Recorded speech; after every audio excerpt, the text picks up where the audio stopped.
Now that Star Wars Jedi Survivor's been out for a few months, it's a great time to check in on the speedrun community and look at the progress that's been made since April 28th when the game released. Speed games usually come in a few varieties. Those that absolutely refuse to break past a certain point, like Star Wars Bounty Hunter or Zelda Twilight Princess. There are those that become incrementally more broken over time, like Star Wars Jedi Fallen Order. And then there are those that break almost immediately, like, for example, Elden Ring. Jedi Survivor is one of the ones that broke immediately.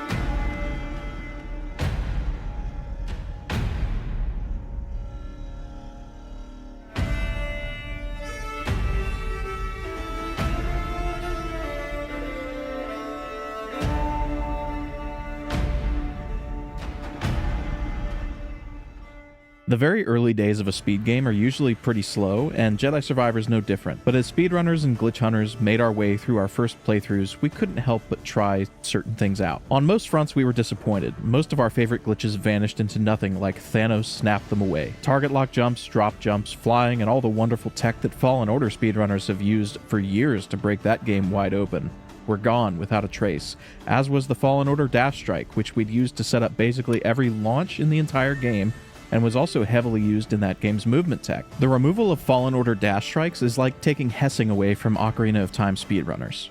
But not all was lost. Pause buffer clipping, a very useful glitch from Fallen Order, still worked in Survivor, and in mostly the same ways. The removal of dash strike meant we wouldn't be able to use dash strike to PBC, but luckily Jedi Survivor seemed significantly laggier than Fallen Order ever was, so much so that we could PBC extremely easily just by sprinting at a door. This was possible in Fallen Order, but it was very difficult. Armed with our one useful glitch, we started trying to sequence break the game. And oh, does Jedi Survivor ever need sequence breaking. Jedi Survivor is a very back and forth game, and it's a game that's much longer than its predecessor. Playing Jedi Survivor, you're in for a lot of this point of view, as the game takes you on 5 trips to Kobo, 3 trips to Jeddah, 2 trips to the Shattered Moon, 1 trip each to Nova Garon and Tanalorr, and it starts you on Coruscant, making for 13 total interplanetary trips. However, the fact that over half of them go to the same 2 planets presents a lot of opportunity to visit certain late-game areas pretty early.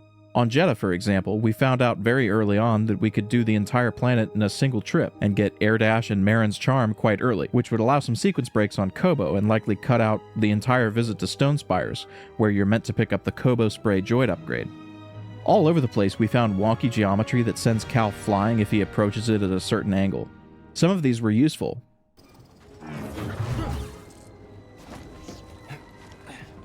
and some of them were just funny.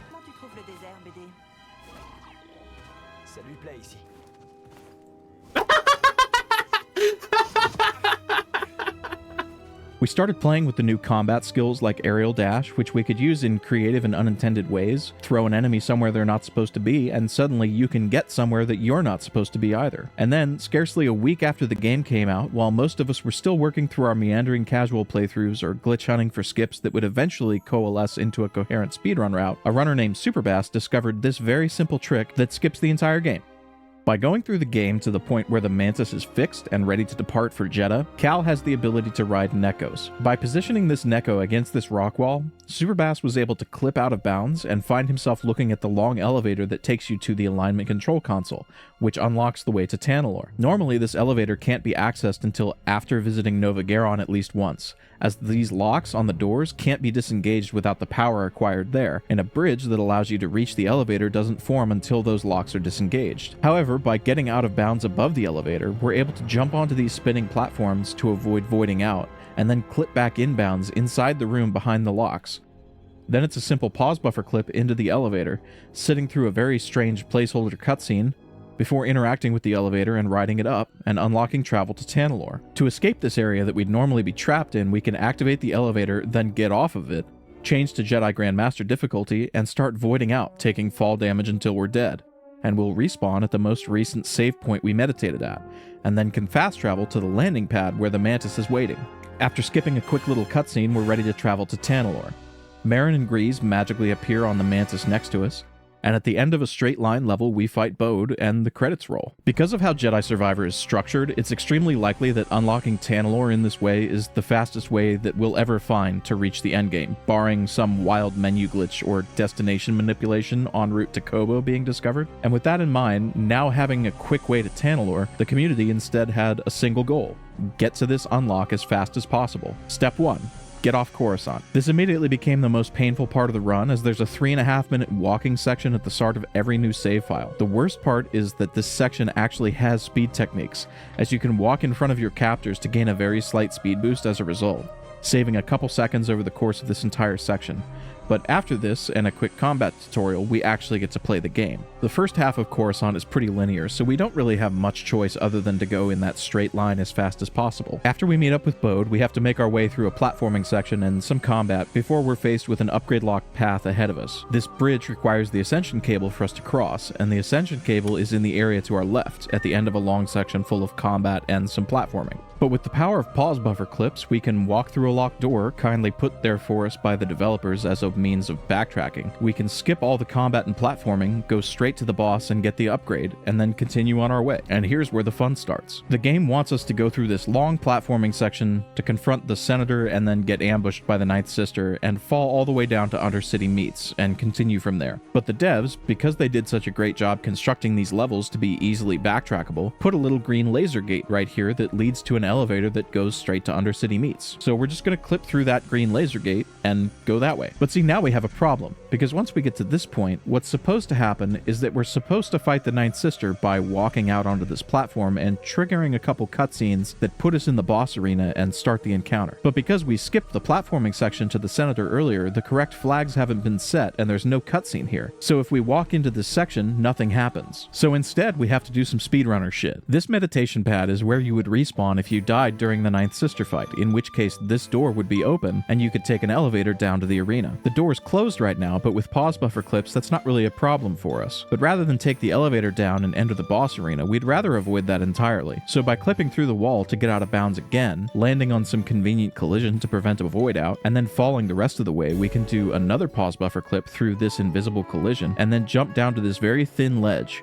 where we can run and jump down to this staircase that leads away from the boss encounter and towards our ship, skipping the Ninth Sister completely. From here, it's just a couple quick zip lines back to the landing pad, where a bunch of Imperial troops are waiting to slow us down. Early on, we found that by clipping through the door leading out to the landing pad, we could break the AI on this first group of troopers to kill them faster, and then progress towards the ship as normal. But as time went on, we discovered that by clipping out of bounds in this hallway, and then back inbounds on the landing pad, we could not only skip the brief cutscene with Bode and Bravo, but also optimize movement and avoid spawning about half the enemies on this platform, kill the few that remain, and we're off to Kobo. Kobo's full of wide open spaces where optimizing movement becomes very important, so we had to figure out how to move most efficiently through these areas. Air dashing is extremely fast, but we won't get that ability on a run this short. Sprinting is a decent standby and surprisingly fast compared to the other techniques available to us, especially around corners or over short distances. The new dash strike ability is faster than sprinting, but not as fast as air dash, but requires several more skill points to buy it than we'll be getting in a new game run. As it turns out, the fastest basic movement tech in new game is to spam dodge repeatedly, canceling the dodge with a block every 2 inputs. This carpal tunnel syndrome inducing form of movement is about 10% faster than sprinting, and over huge areas where we're moving in a completely straight line, that's a huge difference. So once we're on Kobo, we lose access to the Mantis temporarily. In a casual playthrough, we're expected to reach Rambler's Reach and find a spare part, then you'll go into the Forest Array while Grease and Bode fix the Mantis. The actual trigger for repairing the Mantis is the boss fight with Dag and Gera, so speedrunners can just skip all that stuff in the village completely, pause buffer clip through this door that you'd normally need the Kobo tuner to open, and continue on into Basalt Rift. Upon reaching this point, casual players would be forced to take a several-minute detour to the right to get them from this point to this area across this gap. However, there's a very precise jump that we found that can reach this platform without going through any of the platforming and combat to the right. And once speedrunners reach this side of the gap, by using this jump, they can continue down the hill, platform away from this biomaw, and continue on to the Forest Array. Upon reaching the Forest Array, The game pushes casual players to the left so that they can dissolve the Kobo matter blocking their path to the right. There are a lot of ways to avoid going left and avoiding the fight with the Wampa enemy,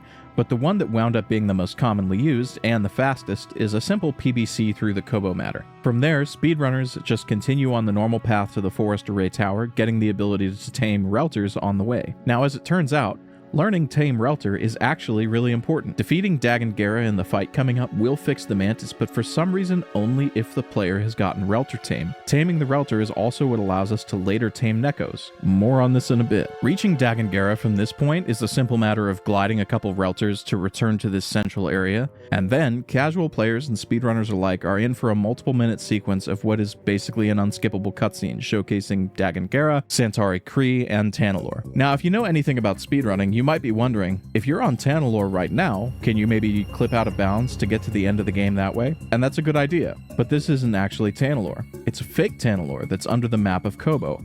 And this door, which on the real Tanalorr normally leads to the final boss arena, on this fake Tanalorr has nothing behind it. Reach the end of this cutscene and smash through a story mode Dagon Gera fight, and speedrunners can zipline and glide their way back over to the Nekko pools, where they can gain access to the most broken thing in Jedi Survivor speedrunning that we've talked about to date, Nekkos. Nekkos create interesting opportunities for glitches. They're a movable source of collision, which means that they can clip you through walls without pause buffer clipping. They have a jump ability.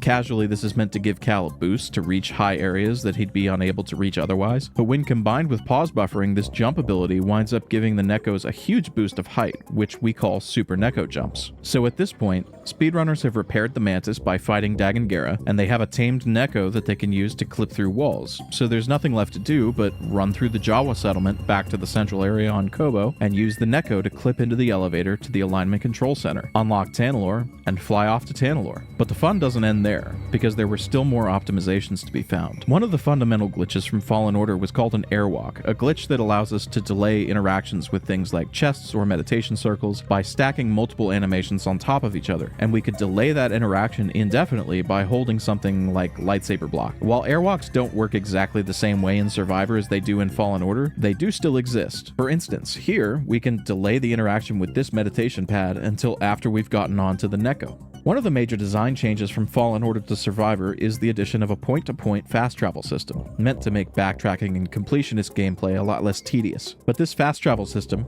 combined with airwalks, will allow us to take Nekkos to places that they shouldn't normally be able to go. For example, right outside the crashed Mantis. We can fast travel here with a Nekko, take the elevator back up, and then use a Super Nekko jump to get across this gap, and another jump to clip through some collision meant to keep us out of the Mantis, and yet another clip to get into the Mantis itself. Once we're in here, we can interact with the galaxy map and go anywhere, including, if we've unlocked it, Tanalorr. This means we can cut the Dagon Gera fight and that long unskippable cutscene with the fake Tanalorr out of the run completely, and we just need to get to Relter Tame, so that we can get Nekko Tame, so that we can clip into the alignment control center elevator, and the only things we have to add into the run are an alternate path to get from Relter Tame to Nekko Tame, and then clipping into the Mantis. The alternate route from Relter Tame to Nekko Tame is deceptively difficult. They're very close together, and one might think that it would be easy to go from here to there, but it's actually quite tricky. You could throw an enemy over there and aerial dash to them on New Game Plus if you had the skills for it, but on New Game you don't have the XP to buy that skill, so we needed a different solution. That solution is this balloon, which is only meant to be used after your second trip to the Shattered Moon and picking up the upgraded Ascension cable. But it turns out that this balloon has a little bit of collision that can be interacted with normally,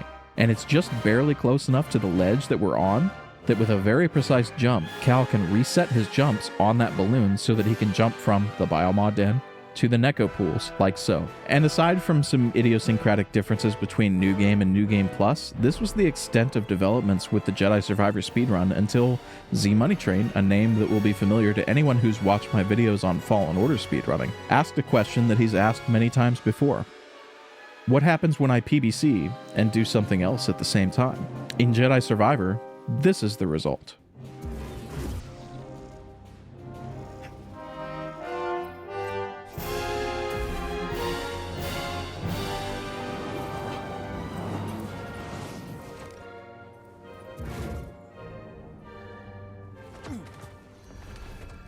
In Fallen Order, we had launches. Basically, all of them required dash strike in order to initiate. The changes that were made to the ability called dash strike in Survivor initially made launches difficult to find, but this subset of launches using pause buffers during the animation of Cal grabbing vines also existed in Fallen Order and persist into Survivor. These launches are still not well understood and are seriously inconsistent, but as time goes on, it's extremely likely that the optimal speedrun of Jedi Survivor will perform a series of launches to get from the Mantis crash site on Kobo to the Relter Tame, then return to the Neko pools and get Neko Tame before unlocking early Tanalorr as speedrunners currently do. But Kobo is only one part of the run, and there's an entire planet before that which could also be affected by pause buffer launches. At this first climbing wall, after gaining control of Cal, we can get a launch that takes us all the way to Undercity Meets in the second half of the planet. However, we still need the ascension cable in order to get off this planet so that we can finish the game. So we can take this elevator up to the Senator's yacht, then take this zip line back across to the K-405 fight. All told, with a perfectly executed pause buffer launch, this saves over 2 minutes compared to previous strats that don't use launches. After picking up the ascension cable, we can death warp to get back to Undercity Meets quickly, and then leave Coruscant in the same manner as an older no-launch run. Obviously, this is a potentially much different speedrun in execution if not in its overall goals, and as a result, the speedrun community has already split the any percent categories between an any percent run that does not use pause buffer launches